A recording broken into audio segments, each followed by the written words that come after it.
Hello students, I'm Sonu Kasana and this is the chapter Weavers, Iron Smelter and Factory Owners. The book exercise of this chapter we will complete today. So let's start. The very first question is, what kind of cloth had a large market in Europe? What kind of cloth had a large market in Europe? Europe में किस तरह के कपड़े का market बड़ा था? ठीक है, चलिए आंसर देख लेते हैं। आंसर है, हाँ जी, आंसर ये रहा, ये लिखा आंसर आपके सामने देखिए। ये है cotton and silk textile had a huge market in Europe. India textile were by far the most popular both for their fine quality and exquisite craftsmanship.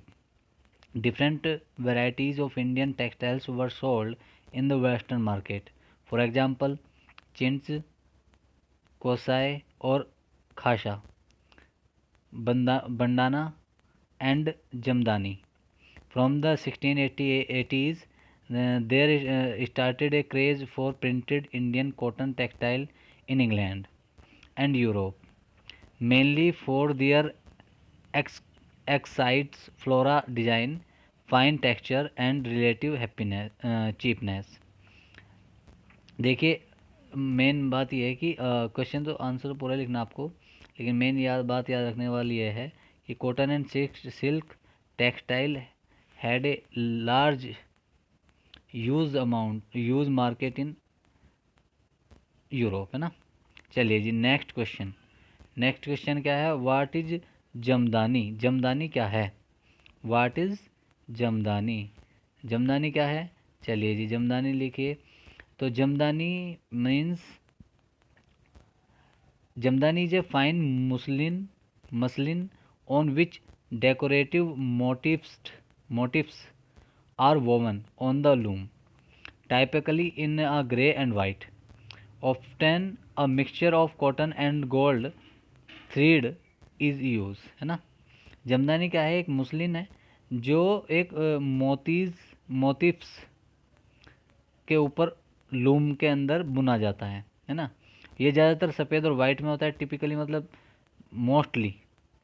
Often a mixture of cotton and gold thread, यानी सूत यानी कि cotton का और सोने का जो धागा है वो ज़्यादातर यूज़ किया जाता है इसमें। थर्ड क्वेश्चन है, व्हाट इज़ बंदाना? बंदाना क्या है? What is bandana? तो बंदाना में देखिए आप, बंदाना क्या है? Bandana is refer to brightly coloured and printed scarf for the neck और head, produced through a method of tying and dyeing, है ना। चलिए जी, हु आर दी अगारियाज? अगारियाज कौन थे, ना? तो आंसर आप देखिए, हु आर दी अगारियाज में, who are the Agarias, answer है आपका, Agarias are an Indian community of iron smelter. Iron smelters की एक भारतीय कम्युनिटी अगारियाज थी। चलिए जी, तो फिल इन द ब्लैंक्स में आ जाइए। फिल इन द ब्लैंक्स में आपका देखिए ये है कि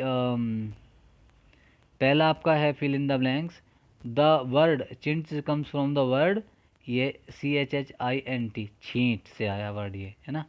चिंट जो आया ये छींट वर्ड से आया, छींट, है ना। सेकंड है आपका Tipu sword made of woods steel, है ना, वुड्स स्टील।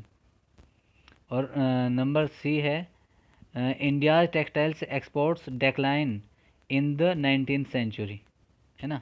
कौन सी सेंचुरी में? In the 19th century.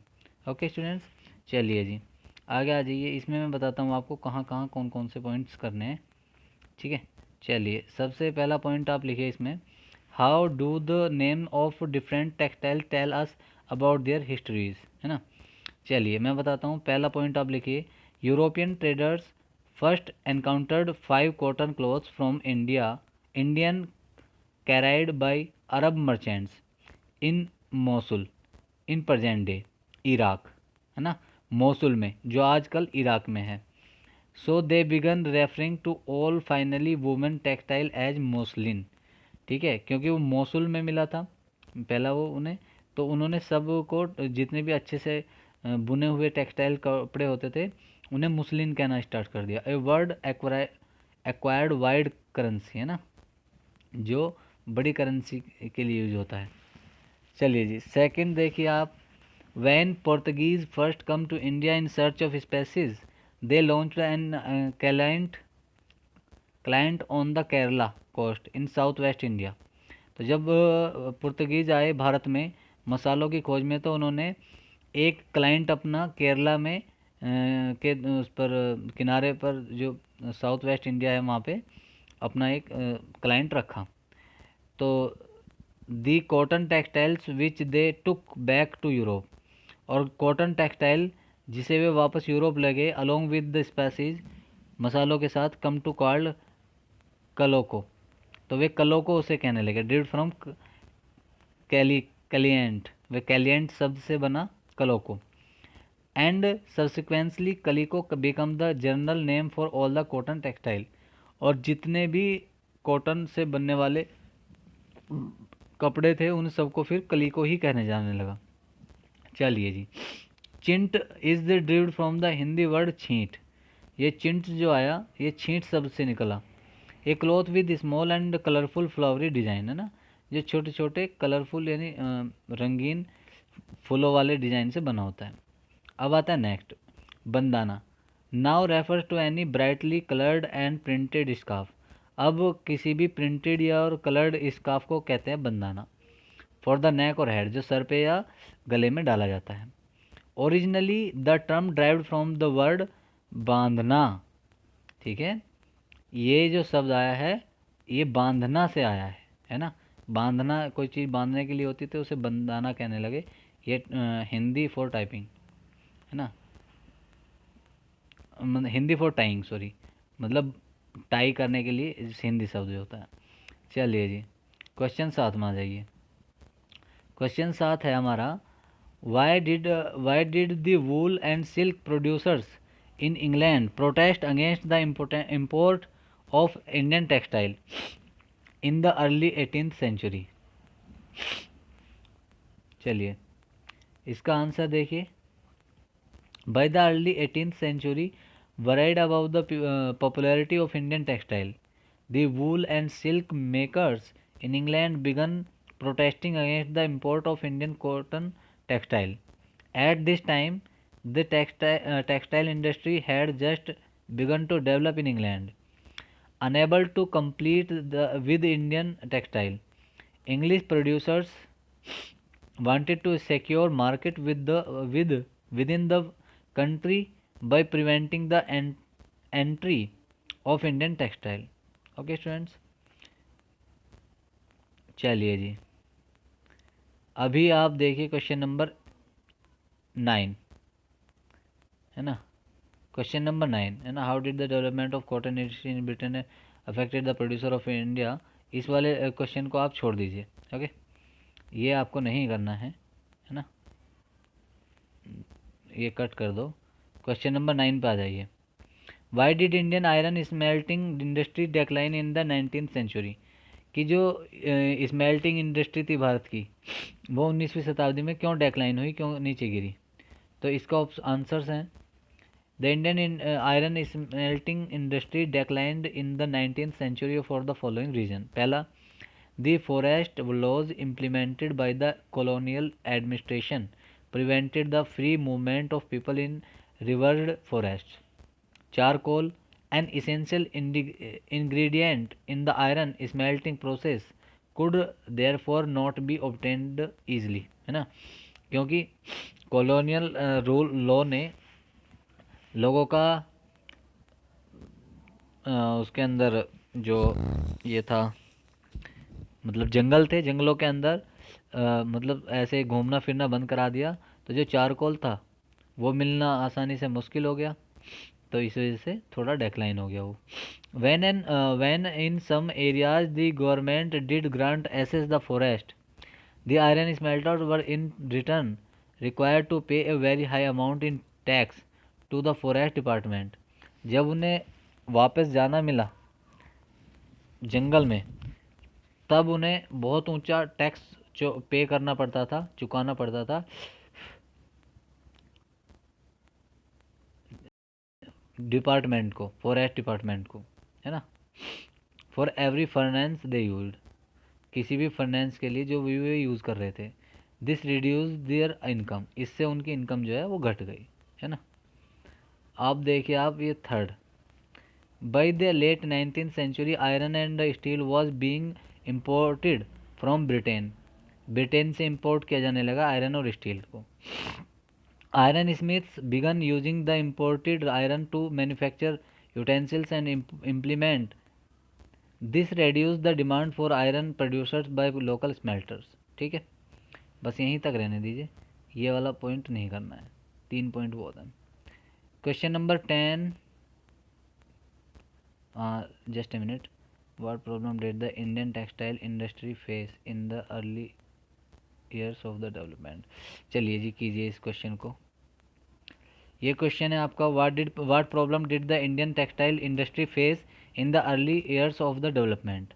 जब डेवलपमेंट का शुरुआती समय था इंडियन टेक्सटाइल इंडस्ट्री का, तो उसे क्या क्या प्रॉब्लम आई। पहला आप ये लिख लीजिए, फिर उसके बाद पहले से स्टार्ट करेंगे। Indian textiles now had to comply with British textile, तो हमारी टक्कर सीधी किसके साथ थी, ब्रिटिश टेक्सटाइल के साथ थी। In the European and American market, है ना, यूरोपीय और अमेरिकी मार्केट में। एक्सपोर्टिंग टेक्सटाइल टू इंग्लैंड, और इंग्लैंड को हमें एक्सपोर्ट करना था textile. Increasingly difficult since very high duties were imposed, अब उन्होंने बहुत ज़्यादा ऊंची ड्यूटीज़ लगा दी थी, मतलब जो ड्यूटी वो होता है, कॉस्ट होता है, मतलब सीमा कर कहते हैं जिसको, वो लगा दिया था। इस वजह से वो बड़ा डिफ़िकल्ट था इम्पोज करना on Indian textile imported into Britain, है ना। चलिए जी, सेकंड देखिए, by the beginning of the 19th century, 19वीं शताब्दी की शुरुआत में, English made cotton textile successfully, अंग्रेज़ों ने कॉटन के जो टेक्सटाइल थे वो सक्सेसफुली बना लिए।